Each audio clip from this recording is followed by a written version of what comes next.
The MVP is happy, even though he's not allowed to play basketball. He is allowed to play Twitter. He's allowed to find gifts, and he found one of a honey badger because the honey badger, a.k.a. Tyrann Mathieu, going to be signing with the Kansas City Chiefs. Patrick Mahomes is happy, and every Chiefs fan should be happy about the outcome, Chris. A 3-year, $42 million contract. After a 1-year deal for $7 million with the Texans were trying to keep him. As of yesterday, the Texans were at $9.5 million. Mathieu decided to go to the market. He's cashing in with $14 million per year. This is very good for the Chiefs. They need help defensively, and they need to spend while they have the money to spend that has yet to go to Patrick Mahomes under his next contract, which is coming as soon as next year. Yeah, well, I think it's a great signing by the Kansas City Chiefs. First of all, Tyrann Mathieu, everything you hear about him, total professional, great energy on a daily basis. I mean, really loves football. And the other thing as far as football is concerned is he kind of, kills two birds with one stone with what he does on the defensive side of the ball. He can play the traditional safety role when you need to do that. He can play nickel cover corner and be phenomenal at that position as well. So it's the multiplicity he can bring to a defense along with the attitude, I think, is what you're paying for here. And Kansas City, of course, had one of the worst defenses in football last year. So I like this signing a whole lot.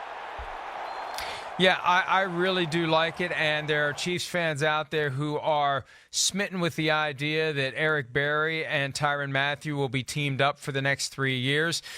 My advice to them, before you go get the Eric Berry jersey, you may already have one. If you don't, I would wait, because there's a chance Eric Berry's not going to be there next year. As of March 15, $7.25 million in base salary for Eric Berry becomes fully guaranteed.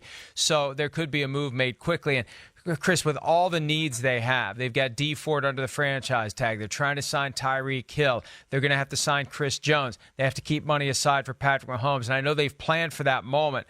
But I'd be very surprised if they keep both Berry and Tyrann Mathieu, unless Eric Berry agrees to a dramatic reduction of what he is due to make. I can't imagine the Chiefs keeping both of those guys on the roster this year. Well, they got some tough problems, and it's a good problem to have. I mean, yeah, they got some superstar talented players. They don't have to play Mahomes yet, so they got a little time to buy there. Dee Ford is on the franchise deal, and I think that won't change. I don't think they're going to sign him to a long-term deal. He hasn't done enough throughout his career to justify it yet, so they're going to make him prove it for one more year that way.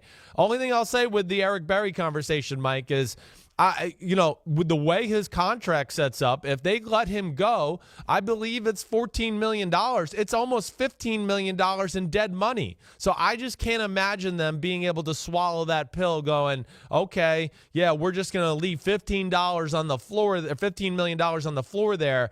I still think we get one more year of Eric Berry in Kansas City. Next year's the year I think they get out of this. So I think we will be able to see Honey Badger and Berry together at least for one season.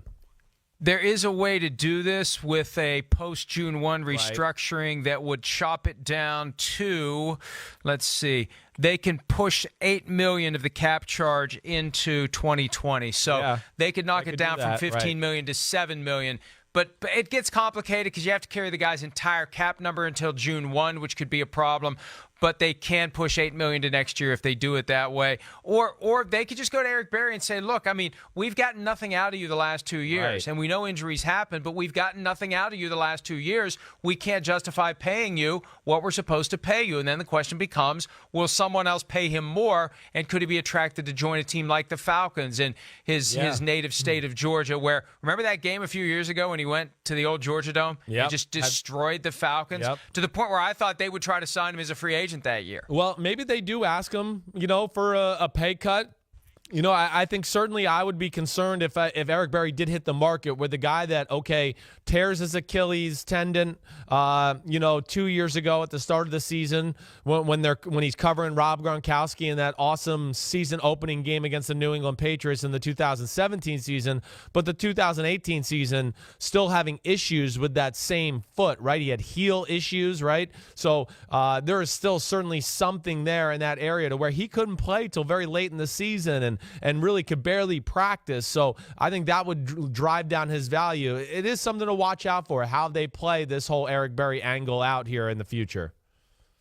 Yeah, and again, I don't want to be a naysayer. I don't want to be a pessimist. I'm just looking at the cap. I'm looking at who they need to sign, and it's what other team has that much tied up in the safety position? And I know Tyrann Mathieu does other things, but to have one guy making $13 million a year and another guy making $14 million a year, that's a lot of money. That's Seahawks in their prime type stuff, and even they weren't in that magnitude with both safeties in 8 figures.